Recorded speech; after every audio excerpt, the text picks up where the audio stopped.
त्यावेळेस जगद्गुरु तुकोबरायांची गाथा इंद्रायणी नदीच्या डोहामध्ये बुडवण्यात आली आणि त्यानंतर जगद्गुरु तुकोबराय 13 दिवस एका शिळेवरती अनुष्ठानासाठी बसले होते. तोच दैवी चमत्कार असा घडला की इंद्रायणी मातेला तीर्थक्षेत्राचा दर्जा मिळाला. शिव तुकाराम महाराज ज्या शिळेवरती बसलेले होते त्या शिळेला शिळा मंदिराची उपमा मिळाली आणि जगद्गुरु संत श्रेष्ठ तुकाराम महाराज हे जगद्गुरु असल्याचे या इंद्रायणी मातेने या जगाला सांगितले. ही जगद्गुरु तुकोबरायांची उंची आहे. आनंदाची डोही आनंद तरंगे अशी अवस्था असताना सुद्धा केवळ जगाच्या कल्याणा संतांच्या विभूती देह कष्टविती परोपकारी जगातील दुःखे नाहीसे करण्याकरता अवतार पुरुष जन्म घेत असतात. आणि असेच संत कोटीतील मुकुट शिरोमणी जगद्गुरु संत श्रेष्ठ तुकाराम महाराज आज 400 वर्षानंतर सुद्धा आपणास आदरणीय पूजनीय आणि अनुकरणीय असेच आहेत. जगद्गुरु तुकोबरायांची अभंगाची गाथा आणि जगद्गुरु तुकोबरायांचं जीवन ह्यामध्ये काडीचाही संबंध नव्हता, काडीचाही फरक पडत नव्हता. आपण जे बोलतो ते वागून दाखवत होते. त्याचप्रमाणे जगद्गुरु तुकोबरायांची पालखी आणि संत ज्ञानेश्वर महाराजांची पालखी इसवी सन 1685 साली जगद्गुरु तुकाराम महाराजांचे पुत्र तपोनिधी नारायण महाराज यांनी सुरू केली आणि ह्या पालखी मार्गाचा विस्तार आपल्या देशाचे पंतप्रधान नरेंद्रजी मोदी यांनी चौपदरीकरण रस्ता करून केला. मोदीजी आज आपण देशाचे पंतप्रधान म्हणून जरी या ठिकाणी उपस्थित असला तरी आमच्यासाठी तुकोबरायांचे चिरंजीव तपोनिधी नारायण महाराज म्हणून आपण देऊमध्ये आलेला आहात आणि आम्हाला आणि या वारकरी संप्रदायाला निश्चित त्याचा अभिमान आहे. आज या ठिकाणी हा जो मंडप, ही जी व्यवस्था ज्या लोकांनी केलेली आहे, ज्या कार्यकर्त्यांनी केलेली आहे, त्यांच्याबद्दल मी फक्त 2च शब्द या ठिकाणी बोलू शकतो. कारण कृतज्ञता हा देवकरांचा फार मोठा मान आहे. वाऱ्या हाती चाले माप सज्जनाचे, कीर्तिमुखी त्यांचे नारायण. खरोखर आज आपल्या सर्वांची व्यवस्था करण्यात आलेली आहे आणि हे व्यवस्था करणारे आमचे मावळचे माजी आमदार माननीय बाळासाहेब बेगडे, मी आपला फार फार ऋणी आहे. रामकृष्ण हरी.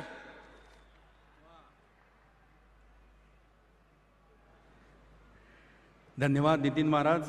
यानंतर मी महाराष्ट्र राज्याचे विरोधी पक्षनेता माननीय श्री देवेंद्रजी फडणवीस यांना मनोगत व्यक्त करायची विनंती करतो.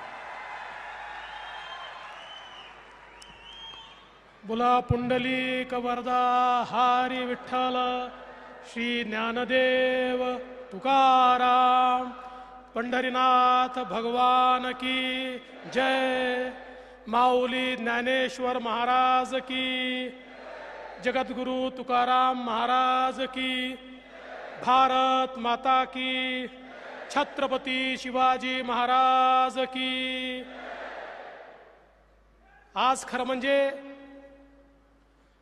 आपल्या सर्वांकरता हा अत्यंत आनंदाचा आणि अभिमानाचा सोहळा आहे की प्रत्यक्ष जगद्गुरु तुकाराम महाराजांच्या शिळा मंदिराच्या उद्घाटन प्रसंगी आपल्यामध्ये भारत देशाचेच नाही तर अखिल विश्वामध्ये सर्वाधिक लोकप्रिय असलेले पंतप्रधान आदरणीय नरेंद्र मोदीजी या ठिकाणी आले आहेत.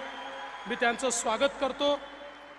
मंचावर उपस्थित महाराष्ट्राचे उपमुख्यमंत्री माननीय अजितदादा पवार, आमचे अध्यक्ष माननीय चंद्रकांतदादा पाटील, त्याचप्रमाणे विशेष रूपानं या ठिकाणी उपस्थित आपल्या सर्वांचेच अतिशय ज्येष्ठ मारुतीबुवा कुरेकर महाराज, त्याचप्रमाणे या मंदिर समितीचे अध्यक्ष नितीन महाराज मोरे, आचार्य तुषार भोसले, मंचासमोर बसलेली सर्व विद्वज्जन, सर्व संतगण आणि उपस्थित सर्व माझ्या वारकरी भगिनी आणि बंधूंनो, आपल्या सर्वांना जय हरी.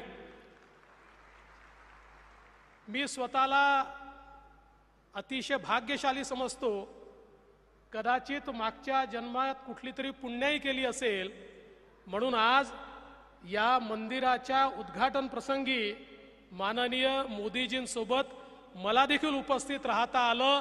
मी खरोखर नितीन बुवा आपले अतिशय मनापासून आभार मानतो. पवित्र ते कुळ, पावन तो देश, जिथे हरीचं दास घेती जन्म, कर्म धर्म त्याचे झाला नारायण, त्याचेनी पावन तिन्ही लोक. तुकाराम महाराजांनी खरं म्हणजे या ठिकाणी आपल्याला जी दिशा दिली, समाजामध्ये ज्या काळामध्ये नैराश्य होतं आणि आपण बघितलं तर यादव साम्राज्य संपल्यानंतर ज्या प्रकारे संपूर्ण समाज छिन्न विछिन्न झाला होता, श्रद्धेच्या जागी अंधश्रद्धा, बुवाबाजी, मोठ्या प्रमाणात कर्मकांड यामध्ये समाज लीन होत होता आणि मोठ्या प्रमाणात शोषण सुरू होतं. त्यावेळी भागवत धर्माची पताका हातात घेऊन आमच्या संतांच्या मांडियाळींनी या महाराष्ट्र धर्माला पुन्हा जागृत केलं, भागवत धर्माला जागृत केलं. आणि खऱ्या अर्थानं या ठिकाणी ज्ञानेश्वर माऊलींनी पाया रचला, पण त्याचे कळस झाले ते जगद्गुरु तुकाराम महाराज. आणि या भागवत धर्माला जनाजनापर्यंत, बहुजनापर्यंत पोचवून सश्रद्ध समाज पण अंधश्रद्धेपासून दूर समाज, अशा प्रकारचा एक समाज तयार करण्याचं काम हे खऱ्या अर्थानं या ठिकाणी तुकाराम महाराजांनी केलं. शब्दची आमुच्या जीवाचे जीवन, शब्द वाटू धन जनलोकी. हे शब्दाचं धन ज्या प्रकारे त्यांनी दिलं, त्या शब्दाच्या धनामध्ये इतकी ताकद होती की ते शब्द कोणी मिटवू शकले नाही. इंद्रायणी डुबवा की शिळेनी बंद करा, पण ते तुकोबारायांचे शब्द होते. ते शब्द पुन्हा वर आले आणि त्या शब्दांनी जनाजनाला व्यापून घेतलं. आणि म्हणून मला असं वाटतं की आजही तो जो मार्ग त्यांनी दाखवलाय, त्या मार्गाने चालण्याचं कामच आपले पंतप्रधान करतायत. जे का रंजले गांजले त्यांसी म्हणे जो आपुले, तोची साधू ओळखावा देव तेथेची जाणावा. हाच मंत्र पंतप्रधानांनी स्वीकारला आणि गरीब कल्याणाचा अजेंडा घेऊन रंजल्या गांजल्यांकरता काम करणारे आपले पंतप्रधान हे खऱ्या अर्थानं वारकरी आहेत. कारण वारकऱ्यांमध्ये कोणी मोठं नसतं, कोणी छोटं नसतं, सगळे वारकरी सेवक असतात. आपले पंतप्रधान प्रधान सेवक आहेत. त्यामुळे सबका साथ, सबका विकास, सबका विश्वास, सबका प्रयास हेच तर वारकरी संप्रदाय सगळ्यांना सांगतो. आणि तेच सांगण्याचं काम माननीय पंतप्रधान मोदीजी करतायत. आणि विशेषतः संपूर्ण जगाकरता जे पसायदान मागितलं आणि संपूर्ण जग आपलं आहे असं जे ज्ञानेश्वर माऊलींनी सांगितलं, त्या जगाला आपलं मानून कोरोनाच्या काळामध्ये संपूर्ण जगाला या ठिकाणी वॅक्सिनचा पुरवठा करण्याचं काम माननीय मोदीजींनी केलं. आणि भागवत धर्माचा जो विचार आहे तो विचार सामान्य माणसापर्यंत त्यांनी पोचवला. आज खरं म्हणजे त्यांचंच भाषण ऐकण्याकरता आपण सगळे या ठिकाणी आलेलो आहोत. मी अधिक वेळ घेणार नाही. आपल्या सगळ्यांच्या वतीनं त्यांचं या ठिकाणी स्वागत करतो आणि तुकोबा रायाच्या चरणी लीन होऊन त्यांचा आशीर्वाद घेऊन या ठिकाणी माझं बोलणं संपवतो. जय हिंद, जय महाराष्ट्र, जय हरी.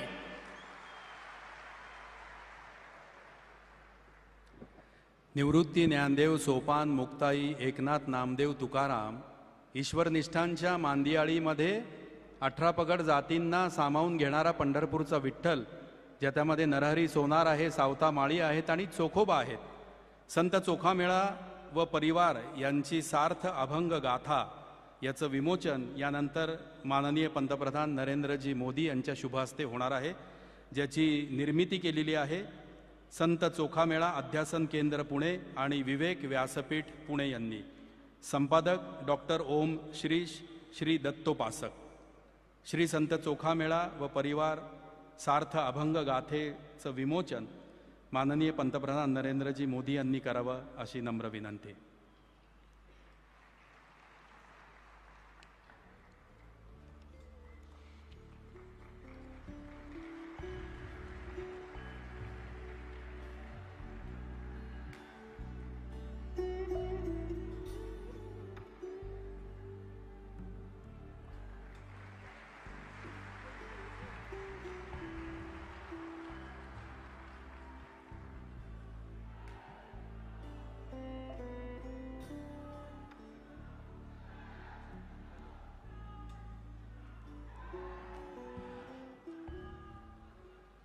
माननीय नितीन महाराज मोरे आणि देवेंद्रजींनी आत्ता सांगितलं की माननीय मोदीजी इथे एक भक्त एक वारकरी म्हणून आलेले आहेत. जगद्गुरू तुकाराम महाराजांचा अभंग आहे, खेळ मांडियेला वाळवंटी ठाई नाचती वैष्णव भाई रे. आणि म्हणूनच सर्वोच्च पदावर असणाऱ्या माननीय नरेंद्र मोदीजींना सुद्धा प्रेमाने नरेंद्र भाई असं संबोधलं जातं. त्या माननीय नरेंद्रजी मोदी यांना यानंतर मी वैष्णव संवाद सभेमध्ये आम्हाला संबोधित करण्याची विनंती करतो.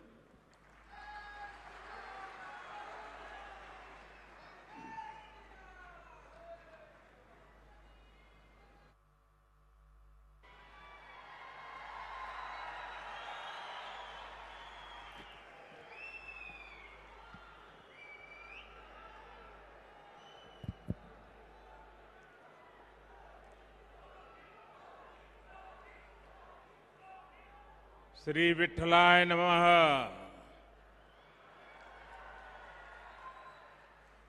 नमो सद्गुरु तुक्या ज्ञान दीपा.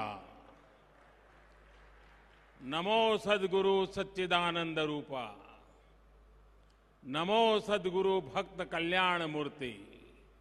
नमो सद्गुरु भास्करा पूर्ण कीर्ति. मस्तक है पायावरी या वारकरी संतांच्या.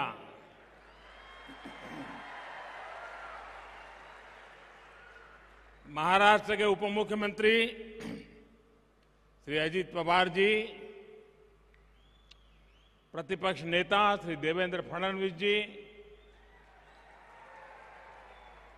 पूर्व मंत्री श्री चंद्रकांत पाटिल जी, वारकरी संत श्री मुरली बाबा कुरेकर जी, जगतगुरु श्री संत तुकाराम महाराज संस्थान के चेयरमैन नितिन मोरे जी, आध्यात्मिक अघाड़ी के प्रेसिडेंट आचार्य श्री तुषार भोसले जी, यहां उपस्थित संतगण, देवी और सज्जनों, भगवान विट्ठल और सभी वारकरी संतों के चरणों में मेरा कोटि कोटि वंदन.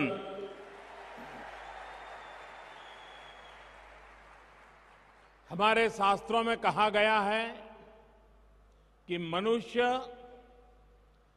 मनुष्य जन्म में सबसे दुर्लभ संतों का सत्संग है. संतों की कृपा अनुभूति हो गई तो ईश्वर की अनुभूति अपने आप हो जाती है. आज देहू की इस पवित्र तीर्थ भूमि पर मुझे यहां आने का सौभाग्य मिला और मैं भी यहां वही अनुभूति कर रहा हूं. देहू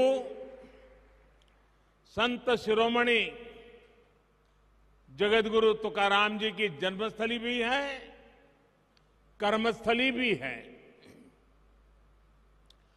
धन्य देहू गांव पुण्य भूमि ठाव. तेथे नांदे देव पांडुरंग. धन्य क्षेत्रवासी लोकते देवाचे. उच्चारिती वाचे नाम घोष.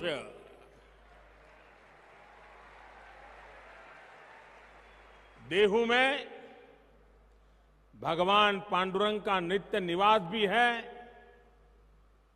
और यहां का जन जन स्वयं भी भक्ति से ओतप्रोत संत स्वरूप ही है.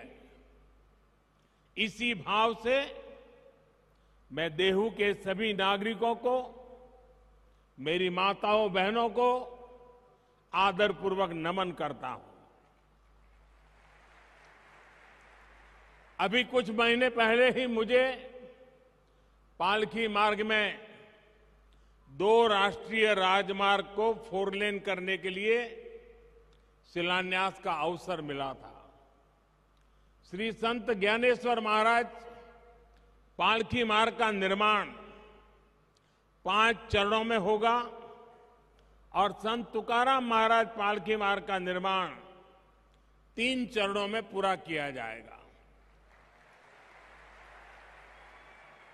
इन सभी चरणों में 350 किलोमीटर से ज्यादा लंबाई के हाईवे बनेंगे और इस पर 11,000 करोड़ रुपए से भी अधिक का खर्च किया जाएगा। इन प्रयासों से क्षेत्र के विकास को भी गति मिलेगी। आज सौभाग्य से पवित्र शिला मंदिर के लोकार्पण के लिए मुझे देहू में आने का सौभाग्य मिला है।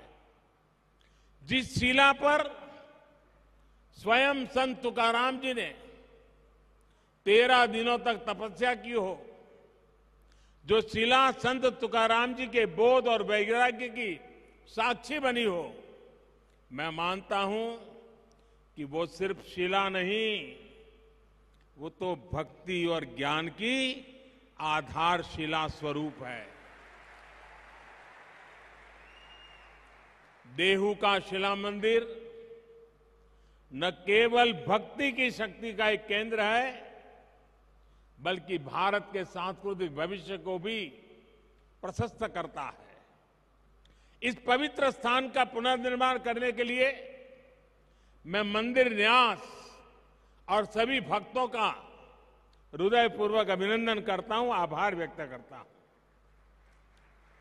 जगतगुरु संत तुकाराम जी की गाथा कहा था, जिन्होंने संवर्धन किया था, उन संताजी महाराज जगडाणे जी, इनका स्थान सदुम्बरे भी पास में ही है।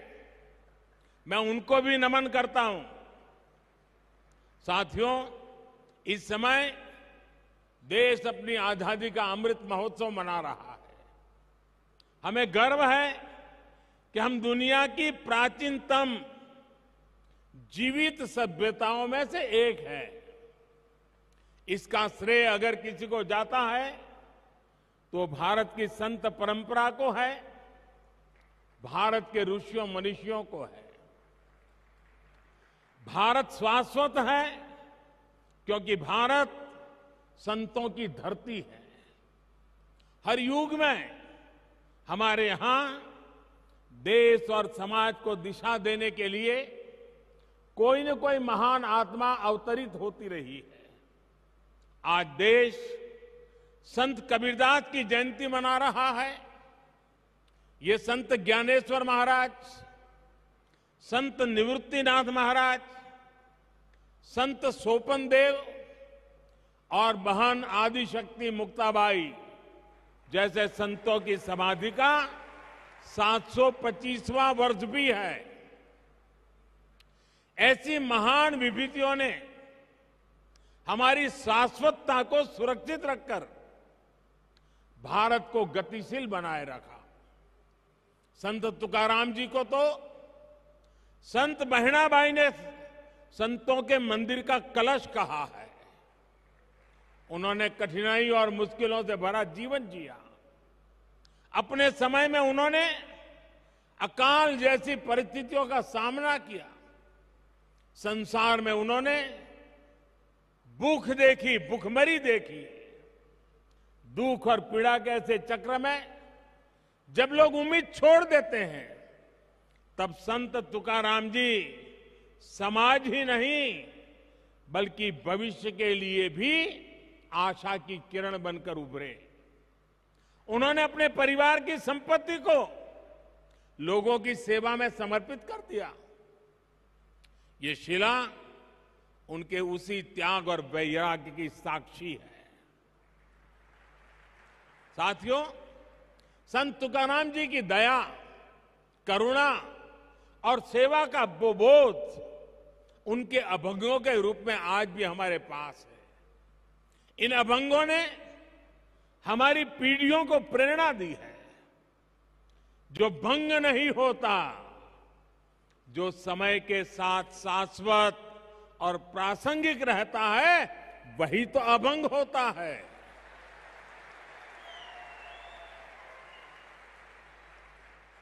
आज भी देश जब अपने सांस्कृतिक मूल्यों के आधार पर आगे बढ़ रहा है तो संत तुकाराम जी के अभंग हमें ऊर्जा दे रहे हैं, मार्ग दिखा रहे हैं। संत नामदेव, संत एकनाथ, संत सावता महाराज, संत नरहरि महाराज, संत सेना महाराज, संत गौरोबा काका, संत चोखा मेला, इनके प्राचीन अभंगों से हमें नित नई प्रेरणा मिलती है। आज यहां संत चोखा मेला और उनके परिवार द्वारा रचित सार्थ अभंग गाथा के विमोचन का भी मुझे सौभाग्य मिला है। इस सार्थ अभंग गाथा में इस संत परिवार की 500 से ज्यादा अभंग रचनाओं को आसान भाषा में अर्थ सहित बताया गया है। भाइयों और बहनों, संत तुकाराम जी कहते थे, ऊंच नीच काहि नेणे भगवंत, अर्थात समाज में ऊंच नीच का भेदभाव, मानव मानव के बीच फर्क करना, ये बहुत बड़ा पाप है। उनका ये उपदेश जितना जरूरी भगवत भक्ति के लिए है, उतना ही महत्वपूर्ण राष्ट्र भक्ति के लिए भी है, समाज भक्ति के लिए भी है। इसी संदेश के साथ हमारे वारकरी भाई बहन हर वर्ष पंढरपुर की यात्रा करते हैं। इसलिए आज देश सबका साथ, सबका विकास, सबका विश्वास, सबका प्रयास के मंत्र पर चल रहा है। सरकार की हर योजना का लाभ हर किसी को बिना भेदभाव मिल रहा है। वारकरी आंदोलन की भावनाओं को सशक्त करते हुए देश महिला सशक्तिकरण के लिए भी निरंतर प्रयास कर रहा है। पुरुषों के साथ उतनी ही ऊर्जा से वारी में चलने वाली हमारी बहनें पंडरी की वारी अवसरों की समानता का प्रतीक रही है। साथियों, संत तुकाराम जी कहते थे, जेका रंजले गांजले, जेका रंजले गांजले, त्यासी मणे जो आपुले, तोची साधु ओळखवा, देव तेथेची जाणवा। यानी समाज की अंतिम पंक्ति में बैठे व्यक्ति को अपनाना, उनका कल्याण करना, यही संतों का लक्षण है। यही आज देश के लिए अंत्योदय का संकल्प है, जिसे लेकर देश आगे बढ़ रहा है। दलित, वंचित, पिछड़ा, आदिवासी, गरीब, मजदूर, इनका कल्याण आज देश की पहली प्राथमिकता है। भाइयों और बहनों, संत अपने आप में एक ऐसी ऊर्जा की तरह होते हैं जो भिन्न भिन्न स्थितियां, परिस्थितियों में समाज को गति देने के लिए सामने आते हैं। आप देखिए, छत्रपति शिवाजी महाराज जैसे राष्ट्र नायक के जीवन में भी तुकाराम जी जैसे संतों ने बड़ी अहम भूमिका निभाई है। आजादी की लड़ाई में वीर सावरकर जी को जब सजा हुई, तब जेल में वो हथकड़ियों की चीपली जैसा बजाते हुए तुकाराम जी के अभंग गाया करते थे। अलग अलग कालखंड, अलग अलग विभूतियां, लेकिन सबके लिए संत तुकाराम जी की वाणी और ऊर्जा उतनी ही प्रेरणादायक रही है। यही तो संतों की वो महिमा है जिसके लिए नेति नेति कहा गया है। साथियों, तुकाराम जी के इस शिला मंदिर में प्रणाम करके अभी आषाढ़ में पंढरपुर की जी यात्रा भी शुरू होने वाली है। चाहे महाराष्ट्र में पंढरपुर यात्रा हो या उड़ीसा में भगवान जगन्नाथ जी की यात्रा, चाहे मथुरा में व्रज की परिक्रमा हो या काशी में पंचकोशी परिक्रमा, चाहे चार धाम यात्रा हो या चाहे फिर अमरनाथ जी की यात्रा, ये यात्राएं हमारी सामाजिक और आध्यात्मिक गतिशीलता के लिए ऊर्जा स्रोत की तरह है। इन यात्राओं के जरिए हमारे संतों ने एक भारत श्रेष्ठ भारत की भावना को जीवंत रखा है। विविधताओं को जीते हुए भी भारत हजारों वर्षों से एक राष्ट्र के रूप में जागृत रहा है, क्योंकि ऐसी यात्राएं हमारी विविधताओं को जोड़ती रही है। भाइयों और बहनों, हमारी राष्ट्रीय एकता को मजबूत करने के लिए आज ये हमारा दायित्व है कि हम अपनी प्राचीन पहचान और परंपराओं को चैतन्य रखें। इसलिए आज जब आधुनिक टेक्नोलॉजी और इंफ्रास्ट्रक्चर भारत के विकास का पर्याय बन रहे हैं, तो हमें ये सुनिश्चित कर रहे हैं कि विकास और विरासत दोनों एक साथ साथ आगे बढ़े। आज पंढरपुर पालकी मार्ग का आधुनिकीकरण हो तो चार धाम यात्रा के लिए भी नए हाईवे बन रहे हैं। आज अयोध्या में भव्य राम मंदिर भी बन रहा है। काशी विश्वनाथ धाम परिसर भी अपने नए स्वरूप में उपस्थित है और सोमनाथ जी में भी विकास के बड़े काम किए गए हैं। पूरे देश में प्रसाद योजना के तहत तीर्थ स्थानों और पर्यटन स्थलों का विकास किया जा रहा है। महर्षि वाल्मीकि जी ने रामायण में भगवान राम से जुड़े जिन स्थलों का जिक्र किया है, रामायण सर्किट के रूप में उनका भी विकास किया जा रहा है। इन 8 वर्षों में बाबा साहब आंबेडकर के पंच तीर्थों का भी विकास हुआ है। चाहे महू में बाबा साहेब की जन्मस्थली का विकास हो, लंदन में जहां रखकर वो पढ़ा करते थे उस घर को स्मारक में बदलना हो, मुंबई में चैत्य भूमि का काम हो, नागपुर में दीक्षा भूमि को अंतर्राष्ट्रीय स्तर पर विकसित करने की बात हो, दिल्ली में महापरिनिर्वाण स्थल पर मेमोरियल का निर्माण हो, ये पंचतीर्थ नई पीढ़ी को बाबा साहब की स्मृतियों से निरंतर परिचित करा रही है। साथियों, संत तुकाराम जी कहते थे, असाध्यते साध्य करीता सायास, असाध्यते साध्य करीता सायास, कारण अभ्यास तुकामणे। अर्थात अगर सही दिशा में सबका प्रयास हो तो असंभव को भी प्राप्त करना संभव हो जाता है। आज आजादी के 75वें साल में देश ने 100% लक्ष्यों को पूरा करने का संकल्प लिया है। देश गरीबों के लिए जो योजनाएं चला रहा है, उन्हें बिजली, पानी, मकान और इलाज जैसी जीवन की जीने की मौलिक जरूरतों से जोड़ रहा है। हम उन्हें 100% लोगों तक पहुंचाना है।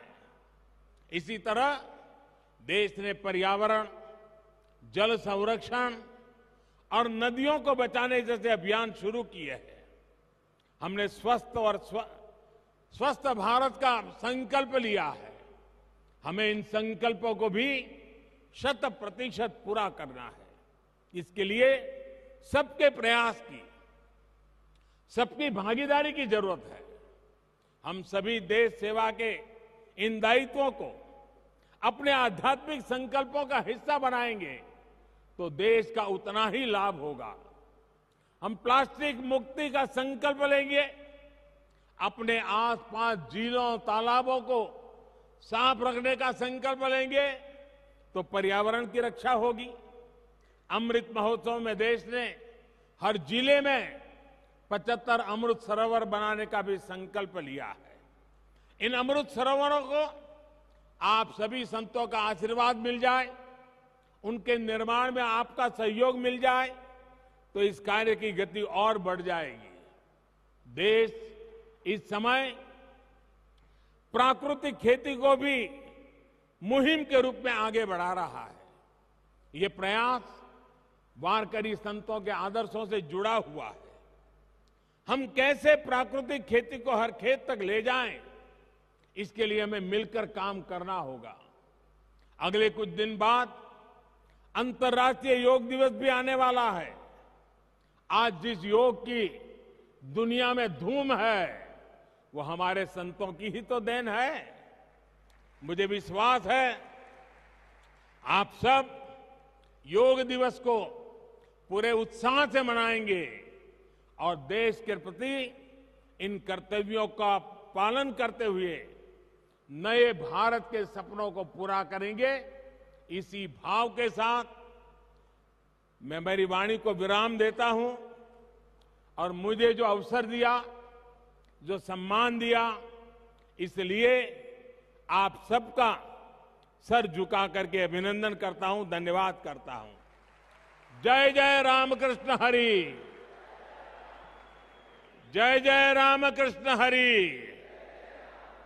हर हर महादेव।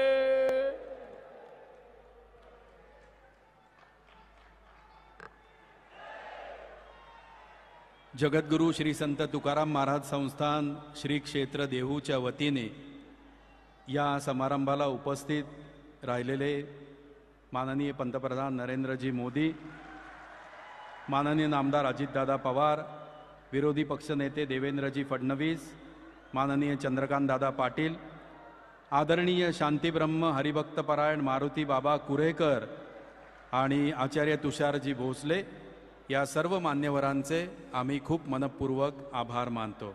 धन्यवाद। चा कार्यक्रम या ठिकाणी संपन्न झाला।